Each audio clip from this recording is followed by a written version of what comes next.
Hello and welcome back to Unearth the Past, a podcast where we delve into the lives of interesting people. All the research in this podcast was conducted by Ross Thurn Research, which is my own research company.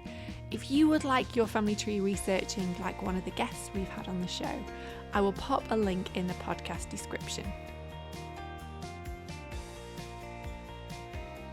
So it's me, Dr Michala Hulme, and we are back this week with an absolutely unbelievable guest.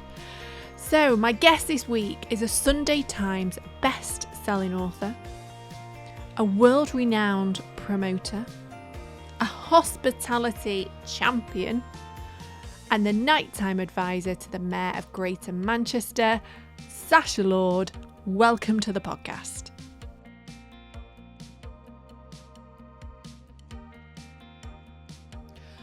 Sacha Lord, thank you so much for coming on the podcast. No, thank this you for means inviting me. so much to me because there are a lot of people that listen and tune in to these podcasts. I don't know that I actually started my working life as a guest list girl on the doors in Manchester.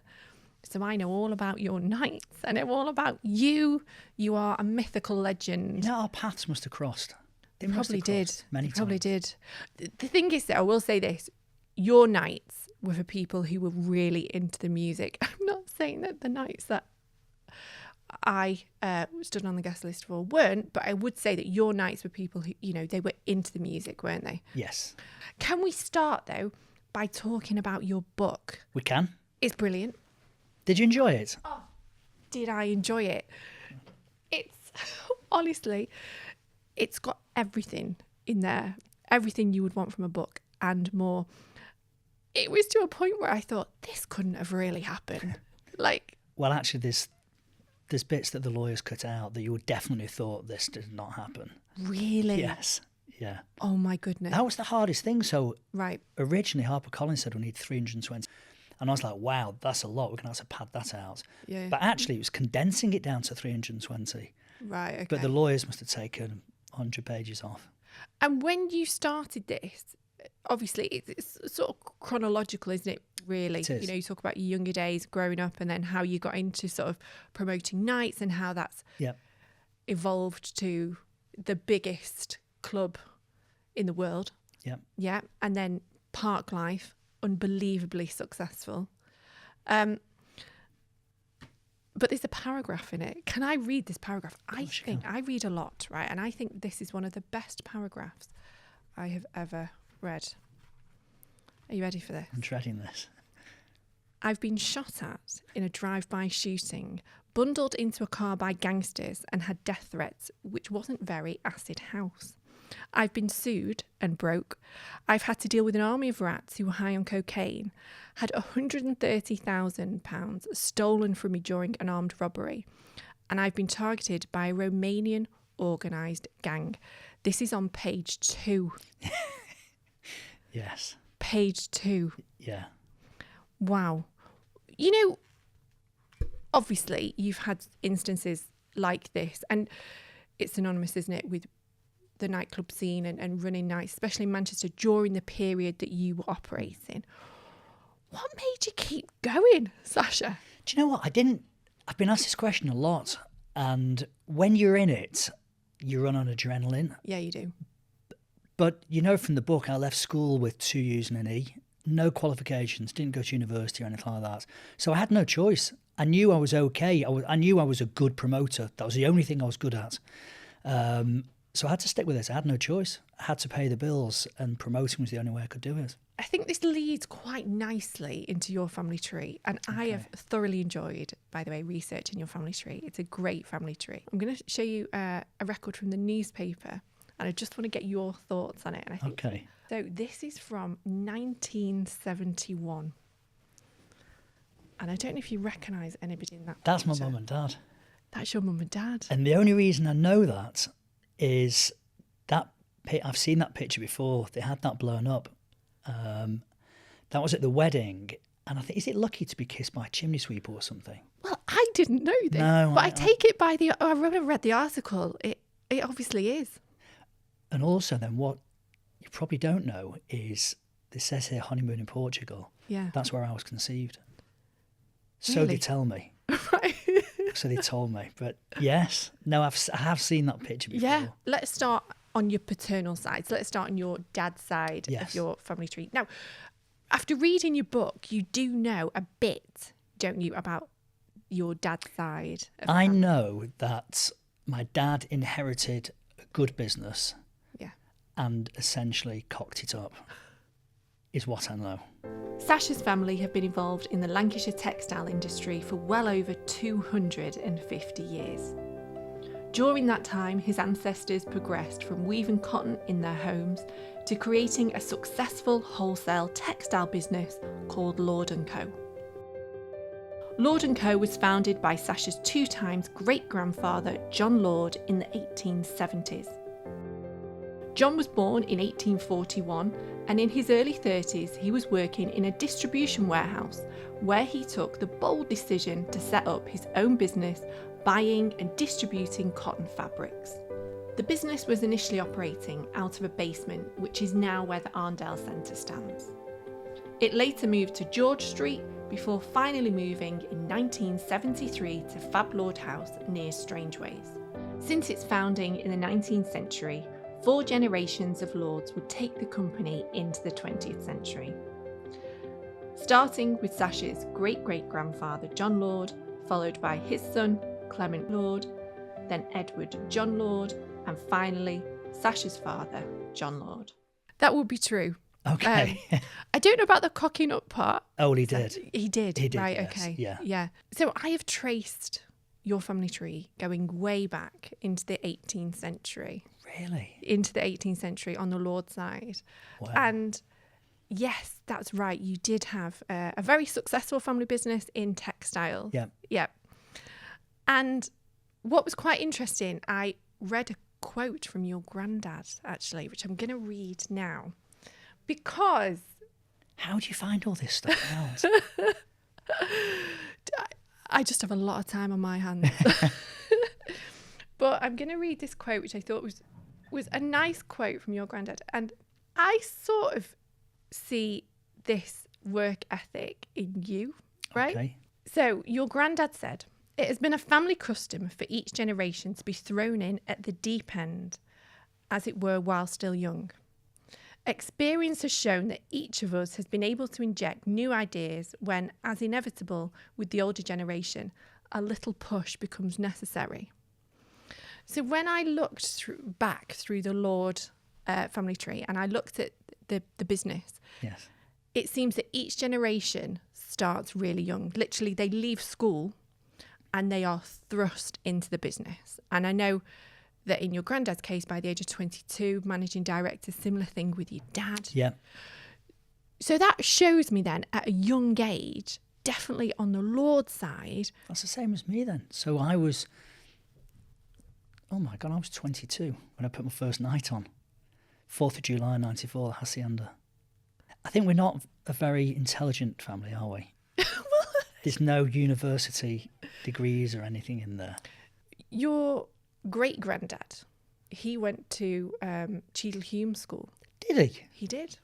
Wow. He did. Clement Lord, Sasha's great-grandfather, attended the Warehouseman and Clark School for Boys, now known as Cheadle Hulme School. The boarding school was originally established in 1855 by a group of Manchester businessmen to cater for orphans and necessitous children of warehousemen and clerks. However, by 1862, the school started taking in fee-paying pupils as boarders and day students in order to help fund the education of the orphan pupils. By the time Clement attended the school in the 1880s, the school had moved from Ardwick in Manchester to a new site in Cheadle Hulme. Once Clement finished school, he went straight into the family textile business, as would his son and later his grandson. The business would last over 100 years, with good times such as the selling of their fabrics in over 23 countries, and challenging times such as a recession and the invention of artificial fibres. If they hadn't have been forward thinking and relying on the youth to push it forward, the business may have gone under, I think, numerous times. And I wondered if you could pick up on the time that you mentioned in the book during the the war when they got the black fabric. But before then, it was a bit dicey, wasn't it? Yeah, so the story my dad tells me was my grandpa had this huge order from Sweden for black fabric, massive, like an unheard of order. So he didn't have the money to buy the fabric, so he had to remortgage the house, remortgage the house, finance all the cars, borrow off the banks, friends, family, everything, scrape the money together. And then a week before the fabric due to be shipped out, the order was cancelled, and he literally would have lost his shirt. That was it, done, house gone, everything. Fortunately for him, not for the UK, fortunately for him, we went to war at that time, World War II. And the government wanted to buy as much black fabric as possible. We called it blackout, to put up at the windows so when the bombers were going to cross, they couldn't see the light come from the houses. And he had the biggest amount of black fabric in the UK. Wow. That's luck. I did manage to find a reference, actually, in a very old trade directory of Manchester of your great-great-great-grandfather, Henry Hardman Lord. So I'm going to show you that now. So if you just have a look sort of around here, I'll pass it over, you'll see. I have to grab it. Wow. And he's living in Salford. Wow. So that's from 1850. So not just Manchester, Salford as well. You have a strong Salford gene running through you. Yeah, definitely. On both sides of your tree. I knew my mum. Yeah. I knew that, definitely. Yeah.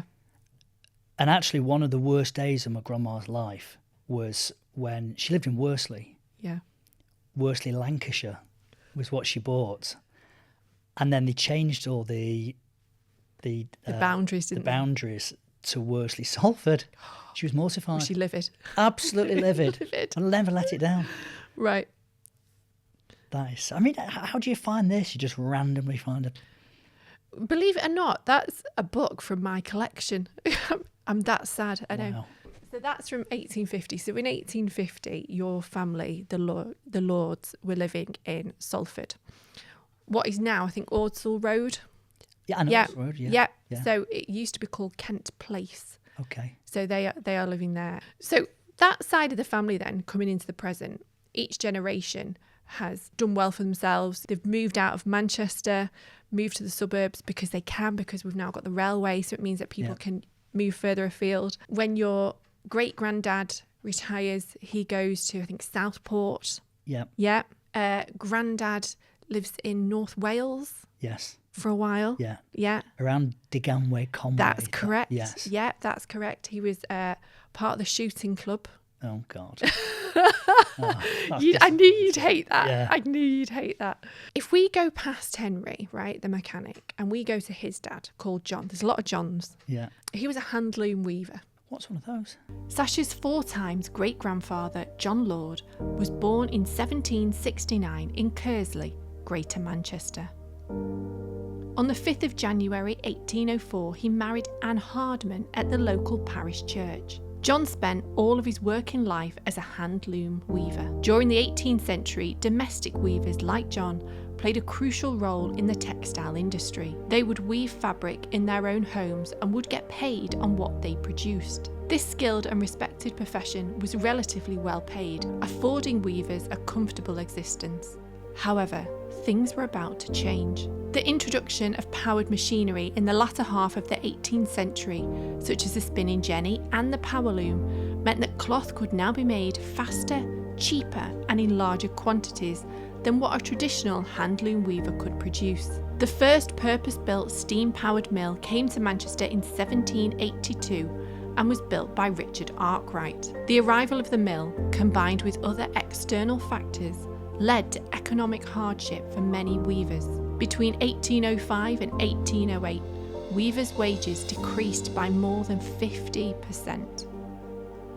Weavers felt, and rightly so, that there was no one in Parliament to represent them and speak up on their behalf. In 1819, an estimated 60,000 men, women and children, predominantly handloom weavers and their families, descended on St Peter's Field in Manchester to hear orator Henry Hunt speak on parliamentary reform. What was a peaceful protest soon turned into a massacre when the yeomanry, who had been drinking all day, attacked the crowd with their sabres. Hundreds were injured and at least 15 were killed. We know from the records that John was a handloom weaver well into the 1850s. Whilst we don't know that John was at the massacre, because we don't have a full list of everybody that attended, we do know that weavers from his village were injured in the attack. What's interesting with John and his sons, and especially Henry, is that Henry, I think, he'd seen his dad as a handloom weaver, and it's funny that he then becomes a mechanical engineer, almost thinking about, well, what's next? What's replacing the handloom? What is going to be next?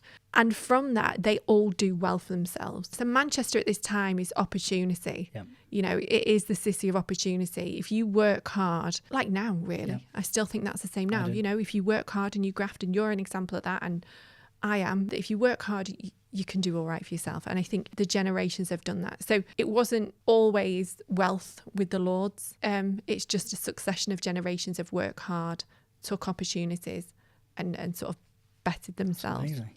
Yeah. But I'm going to go on to, we're going to stick with your dad's side. So we've sort of discussed the Lords. I'm going to go down your grandma's side. So I know nothing about her side. Right. Okay. Nothing. I want to go have a look at your dad's mum's side. Yeah. She's called Mary Betty Edwards. I know you called her Betty. Betty Bettina. Yeah. I knew about the Mary. Mary, yeah. Right. So she was born Mary. Okay. And we've actually got a picture that one of your distant relatives has given me. One of my distant relatives? Yes, the distant relatives has provided us with these pictures. And these are all your ancestors. Wow. So I thought we could maybe go through it and talk about some of them. So what do you know? I remember her. I always thought she had connections to North Wales. She does. Because as a kid, I was always in Llandudno, Conway, Deganway, around that area. Yeah, that's correct. She does have connections to North Wales. So we're going to unpick this side of Which, by the way, I went back to a few years ago. It's not changed. Really? It's exactly the same. Right, okay. They've even got the slot machines in the arcade on Llandudno Pier that's pushing 2p's. Who's got 2p? I was going to say, that are they still 2p's? They or is are. it now like a quid? No, 2p's. So I don't know who's using them. I have a caravan in Wales, so I still go to Wales. And I love it. But my memory as a kid is playing those machines. I used to love it. Oh, I used to love it. And then every now and again when nobody's looking, you'd like... You bang it, yeah. But now I think they're all alarmed, so... Yes. Why did Sasha get arrested for banging a 2p, yeah. 2p machine? So Mary Betty Edwards then, she was born in 1917. She was born in Staffordshire. Was she? Yes. Yeah, wow. She was born in Staffordshire. I actually got, which I'll show you, because I've not put it on the iPad, but I went to the records office and got the marriage certificate of your grandparents, which then enabled me, obviously, to keep going back, because the marriage certificate tells me who the dad is, and that enabled me to sort of keep going back. So this gentleman here with the fantastic lips, that is your great-grandfather, Thomas Harold Edwards. Wow. He was born, believe it or not, in London. But he died in Southport. Right. I mean, he's rocking some good lips there, isn't he? Unbelievable. Yeah. Absolutely unbelievable.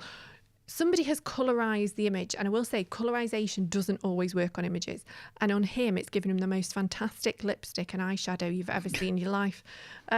Now, the reason that he travels around a lot, and he does travel around a lot as a child, is because his dad is a provision dealer. He's basically a grocer, provision dealers.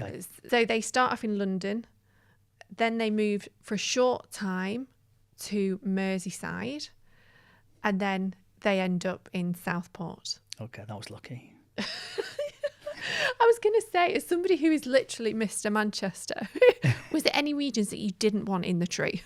Well, I think that maybe London and Liverpool would have been the concerning ones. You've got both. Oh.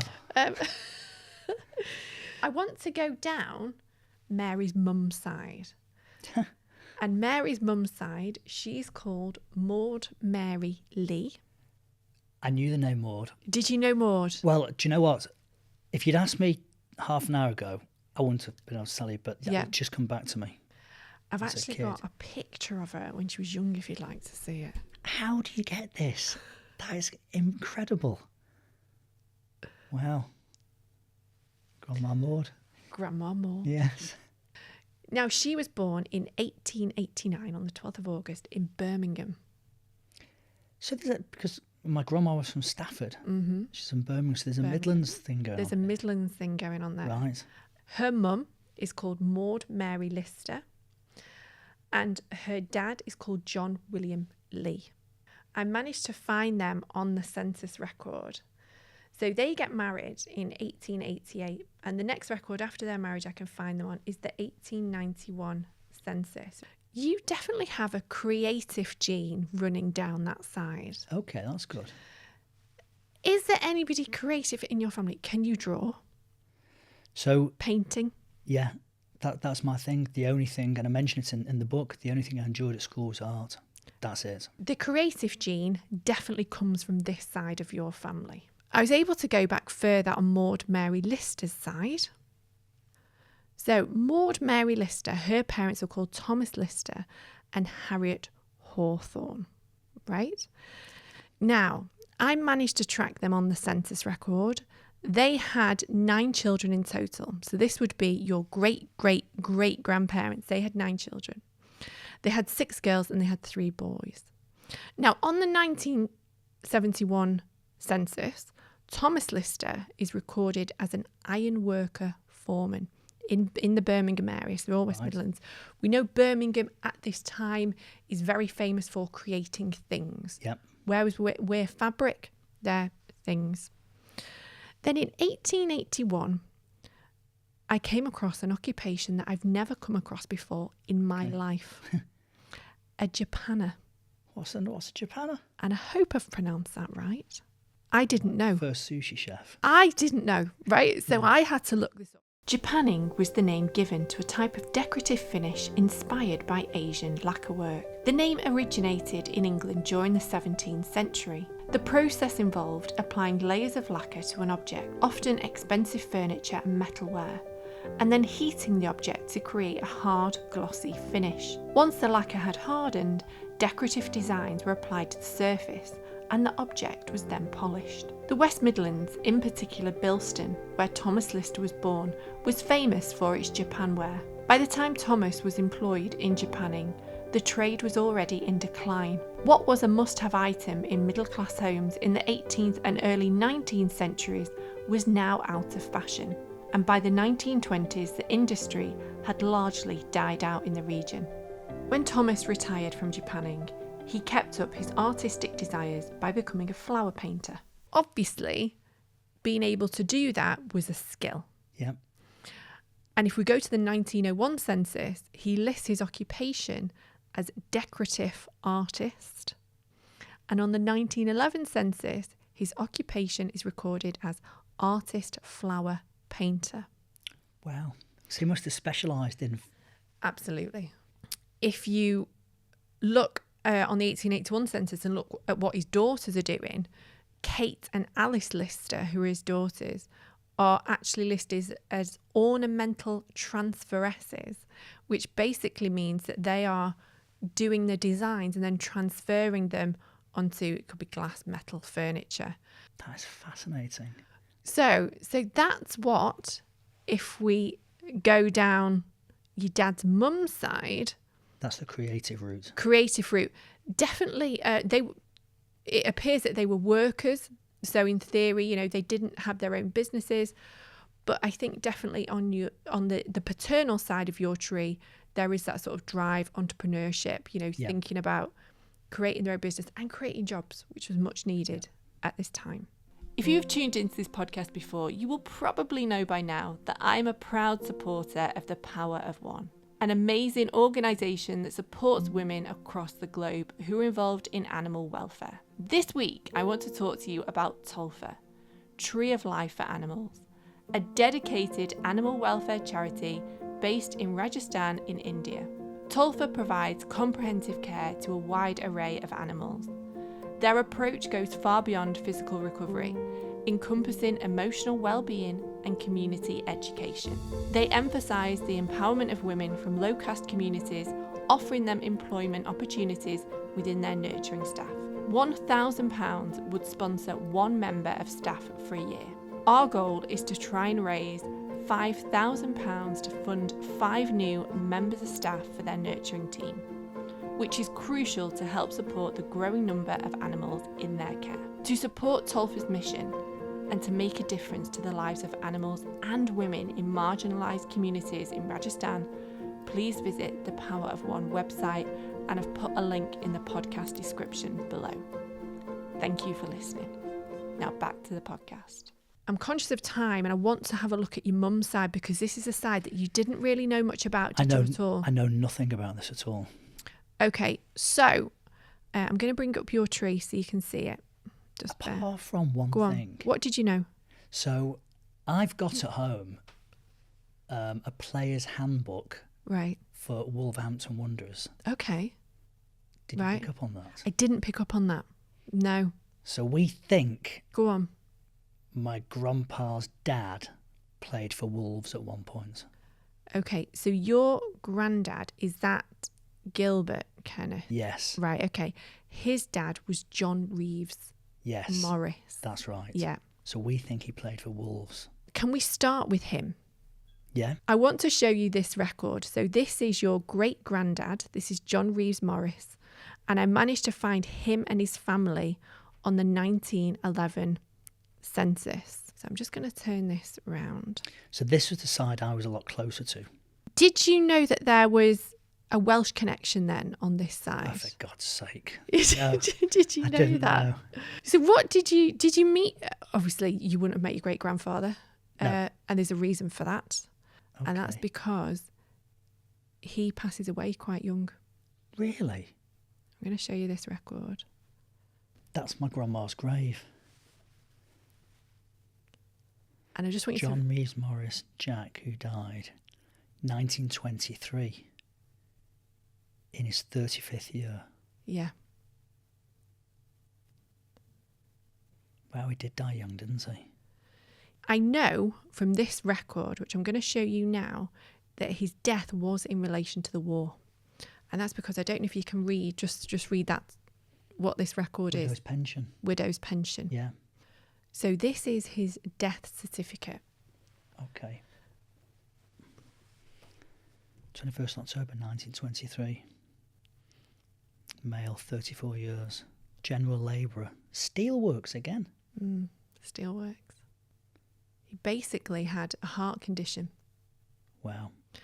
Now I looked this up because I thought, why would she be entitled to a widow's pension if it was nothing to do with the war?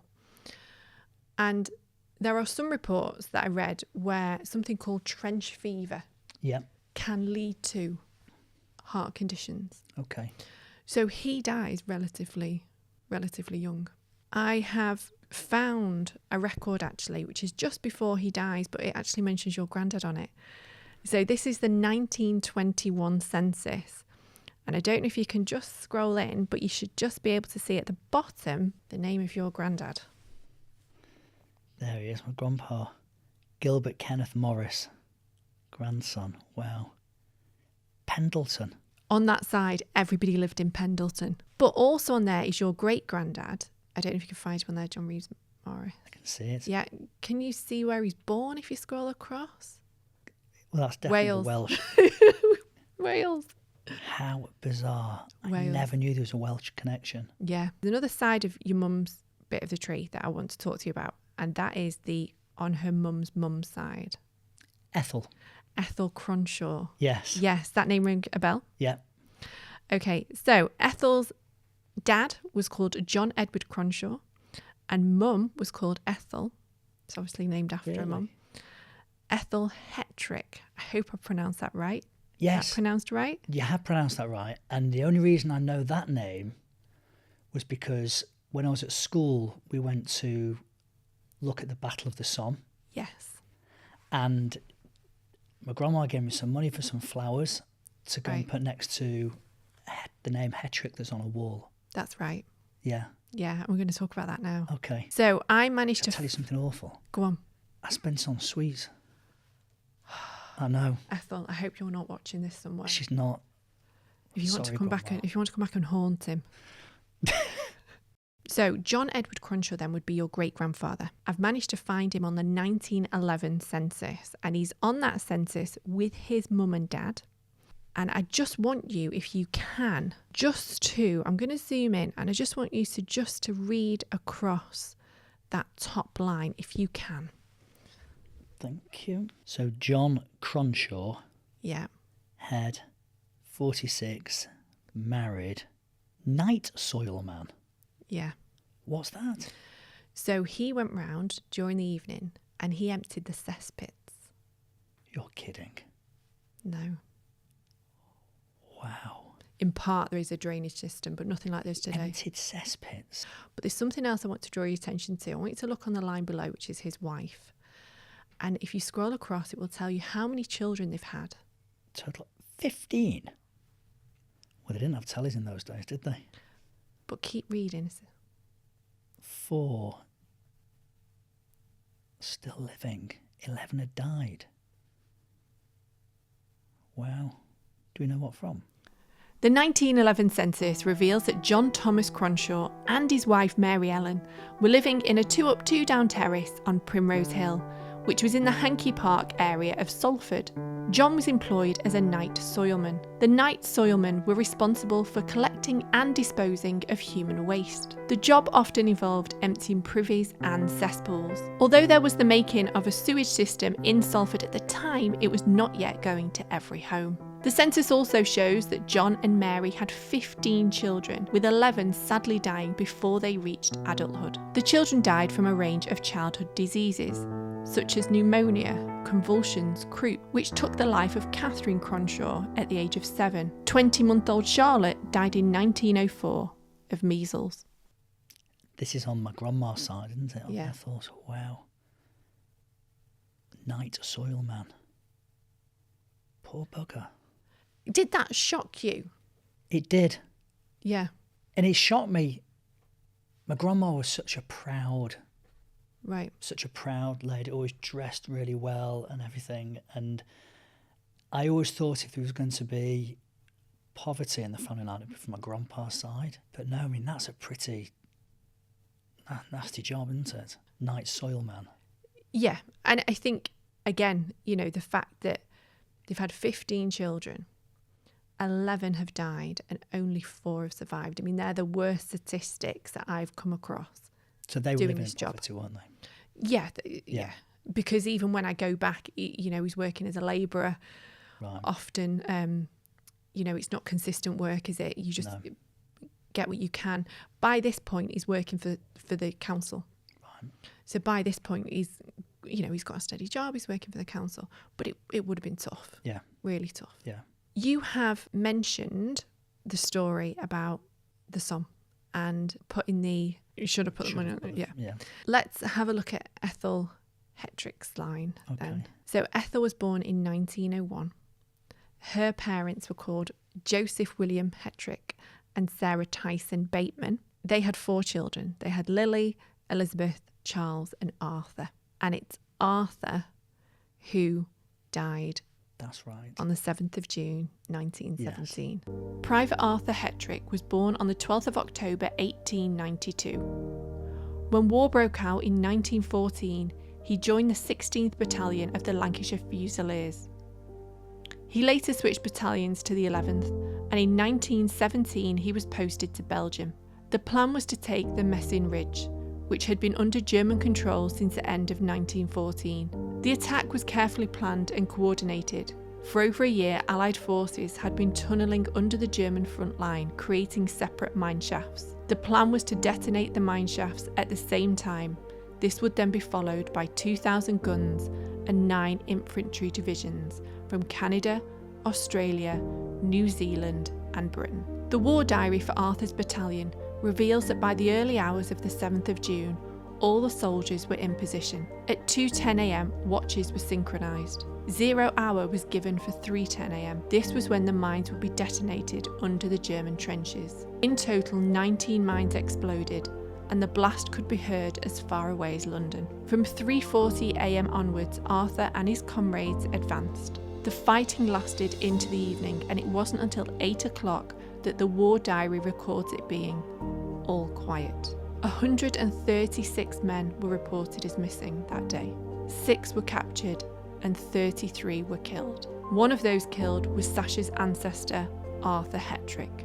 His name can be found on the Ypres Menin Gate Memorial. The heartbreaking thing for me when I was doing the research on this, every single year after his death, they take out an advertisement in the paper saying that they're thinking of him.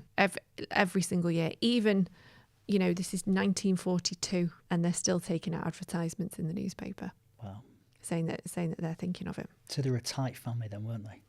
Really close family. Yeah, really close-knit family. So we've unpicked, I can't believe we're nearly at the hour mark already. Has there been anything in the tree that has surprised you? I think the poverty side, I wasn't expecting that as a job. I think the connection to West Midlands surprised me because I've never heard that. Really? Never heard that at all.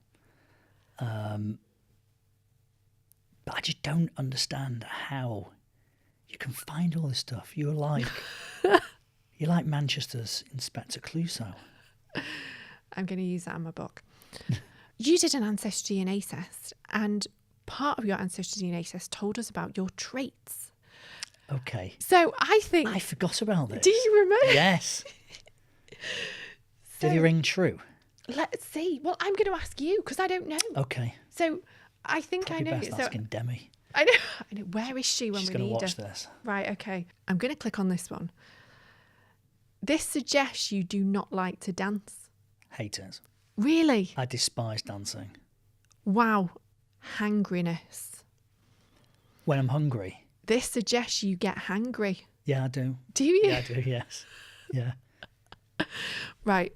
Are you a morning person or a night person? Night. Suggest you're a morning person. That's wrong. That is totally wrong, isn't Yes. it? I will say, when you look at the traits, obviously some of it is DNA, but most of it is environment. Yes. So let's just do one more before we finish. This suggests you're a picky eater. 100%. Very, very picky eater. Really? Yes. Yeah. Well, Sasha... And I probably wouldn't have had dinner with my grandpa, who's a night soil guy. No. Oh, God. Is that what you're going to take away from this? I can't wait. Do you know what? I'm literally going to get in the car. I'm going to phone my mum, phone Demi. Yeah. They're both dying to know what's going on. Really? Absolutely dying to. My mum knows nothing really about her past. Okay. So, yeah. Do you know what? Thank you so much. That's made my... It's been incredible.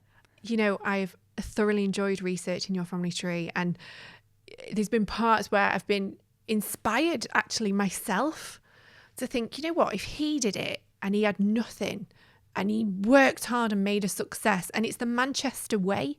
Yes. It's always been the Manchester way. Anybody can do anything if you just believe in yourself. You need a bit of luck, right? But if you work hard... Well, that's the Manchester spirit, isn't it? Yeah, that's it. The worker bee. Exactly. And, I've seen that time and time again in your family tree, and it's inspiring. So thank you very much. No, thank you. Thank you. So that is it for this week's podcast. A huge, huge thank you to my guest, Sacha Lord. If you've not yet got his book, I will put a link in the description of where you will be able to purchase it from. If you get chance, please check out the Power of One campaign that I've been talking about in this video.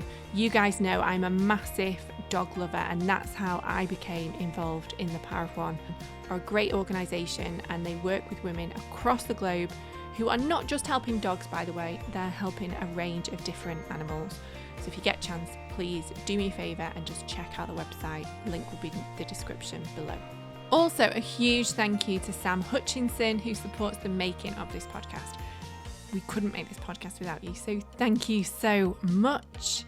Huge thanks to my 2 research assistants on this episode, Jaanwar Salim and Lucy Stott. And that is it for this week. I hope you've been getting out there researching. Thank you for all the television love if you are in the UK. I was on your screens this week and I've had some really nice messages. So thank you very much. I'm back filming when you guys podcast. It will be next week. Yeah. So I'll be back filming next week. More TV stuff for you, which will be out again next year. Have a great week researching, folks. Don't forget, all the research in this podcast was done by Rosthern Research. If you would like your family tree investigating, or you have a mystery in your family tree that you would like solving, don't forget you can get in touch with us. I've put a link to Rosthern Research in the description below. Have a great week.